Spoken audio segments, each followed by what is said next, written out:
All right, what's up, beautiful people? Enrique. Today I am sharing a poem called A Love Letter to Hospitality, and I also want to discuss a little bit about that industry, given that the last 10, 12 years I spent either serving, busing, bartending, really just that was my saving grace in many ways, just helping me get through and really survive. And the beautiful thing about having these skill sets is that really in any industry, you're in the people business.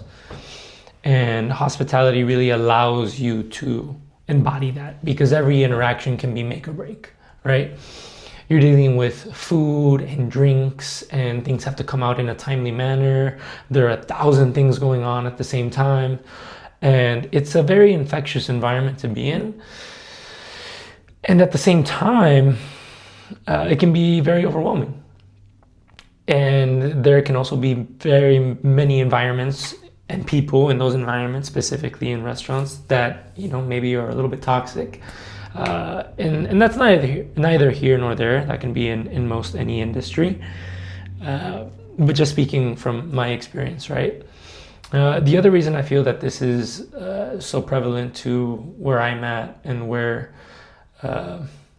the political climate of the States is at is because the hospitality industry is primarily made up of people of color, right? And so whenever I hear things like, oh, America runs on Dunkin', no, bull. America runs on brown people. You go to an Italian restaurant, you go to, of course, a Mexican restaurant, or you go to what's very much known as the highest form or the top cuisine in the world, a French restaurant. Who's cooking the food? Not French people, Mexicanos, Latinos, people that are brown. And so,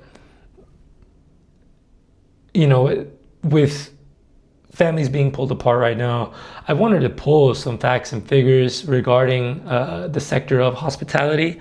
And now, according to the U.S. Bureau of Labor and Statistics, it's called the Leisure and Hospitality Supersector. And supersector basically is just a fancy way of saying that that's an umbrella for the other sectors that fall within that. And so it's a broader aggregation that combines multiple related facets. So service providing industries such as food service, accommodations, arts, entertainment, and recreation. Okay, so in terms of facts and figures, let me pull this up. And again, this is all pulled off of the Bureau of Labor Statistics. Check this out. So Latinos made up, this is as of 2024, so not that old. Latinos made up 30.7% of all food preparation and serving related occupations, 21.5% of all bartenders, 27.5% of all waiters and waitresses, 41% of all cooks, 42.5% of all dishwashers, 71.1% of all graders and sorters of agricultural products, 46.2% of all miscellaneous agricultural workers, and 30.1% of all butchers and other meat, as well as poultry, fish, and processing workers. Further, the total economic output or gross domestic product of Latinos in the US was 3.2 trillion in 2021. To put that into perspective, if Latinos living in the United States were an independent country, the US Latino GDP would be the 5th largest GDP in the world. It's been the 3rd fastest growing GDP among the world's largest economies since 2010. So, we're outside, baby. We're here, and it's just sad to see that we can't even our freedom of speech is being under attack. And I think it's why I feel so compelled to share at this point in time, of course. And so going back to the poem, A Love Letter to Hospitality, right? It's really comprised of snippets of my time in the industry where I'm coming around a corner and I have a knife in hand What do I say? Or there's people that come in and they're my usual guests. How do I treat them? And so really these skills can kind of take you anywhere in the world. And that's one of the beautiful things about our industry, you know. And at some point, my grandfather, my dad, and my uncle all worked at the same restaurant called Acapulco here in LA. And so I'm the third Enrique. My dad and my grandpa worked at this restaurant at the same time. And so folks would come in and they would ask for Enrique. They asked for Enrique, and the host goes, well, which one? You know, the guest goes, well, what do you mean which one? I only know one. And so there's this funny dynamic that, you know, my dad or my grandpa, they would take each other's clients, and there was always banter, and it was fun. You know, I very much just grew up in the restaurant industry. And I always love to ask people that are new to it if they feel like they chose the industry or if it chose them. And in my case, it very much chose me. And it's been, like I said, my go-to, you know. And there are definitely points in time where I miss it, but I'm able to apply those lessons and those skill sets in what I do now, which is the act of personal training, right? The dynamic is a little bit different because what's more personal than personal training, spending one-on-one time with people. When you're serving, when you're bartending, the dynamic is different, even in those two roles, right? Because as a bartender, people come to you.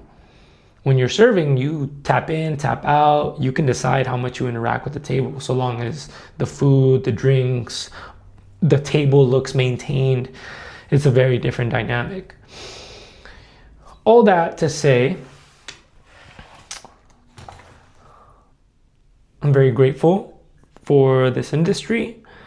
And although these are stark times, there is hope. And for me, writing and sharing right now is one of the ways that I am staying hopeful. And also one of the ways that I am constantly connecting to more of who I am. I remember getting interviewed for my first big bartending gig, and they asked me why bartending? What was my perspective behind the bar? And the only thing that came to me in that moment was my abuelitas. So of course I got hired, right? Because you start sharing about abuelitas and that's it, it's game over. And so I mentioned how when you go over to your grandma's spot, you know, if you had the privilege to have an abuelita, in my case I did. I had 3 at one point in my life and now 2. But since I was a kid, right, you go over and they have food for the whole block. And they're always the last ones to sit down. Abuelita, siéntate. And I'm like, no, let me get you another dish. I go, no, sit down. And so I mentioned how at the very root of our culture, and of course matriarchs represent this, our mothers, our grandmothers, they just want to take care of us. They want to make sure that we're fed, that we're feeling good, that we're having a good time. And to them, the dynamic in the household is almost more important than themselves. And so in this interview, I mentioned that dynamic and how me being at the bar was just taking care of the people in my home, because that ultimately is what it is. You're in my home, my restaurant, my bar.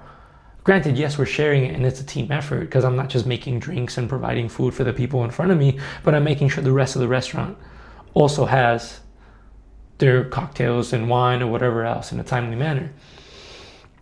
And it's in us to take care of people. So, you know, just some food for thought. Anyway, this is called The Love Letter to Hospitality. Okay, people, service starts at 5. Please make sure that your stations are polished. 86 chips and guacamole. Chingues. Yeah, chef. 30 seconds, chef. Corner, sharp. Welcome in, beautiful people. What are we celebrating today? Life. Good enough for me. Shots. Dude, table 11 is riding my ass. They took forever to order y ahora quieren todo ayer. No mames, pinche mesa culera. Wait. Es viernes y el cuerpo lo sabe.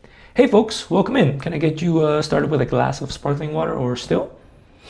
So good to see you again. The usual? Heard. Hey Kike, can I get a custom cocktail for a birthday? Sure, what's the spirit of choice? And do they want something more spirit forward or refreshing? Chef, can we get a custom dessert for bar 10? They're celebrating a birthday and a promotion. The only thing is they're allergic to gluten, dairy, and air. Any substitutions back there? Stay with me now. Generations of caretakers, experience makers, my lineage is rich with stories of unforgettable tales while hosting, serving, bussing, and bartending, curating the perfect table, view, dish, and libation. You name it, there's a story in every station. Side work, polishing, coffee, employee fridge, dish pit, Forbes standards and food critics, lights, camera, action, unsung heroes of your special occasions. Skill sets, connecting, and storytelling as an art form. Keep that check average high though. Engage, juggle cocktails and bottles of wine. Wow, that server was so kind, attentive and emotionally in tune. Thanks for coming. I'll see you again soon. For everybody else, last call. If you're still here, thank you. See you next week.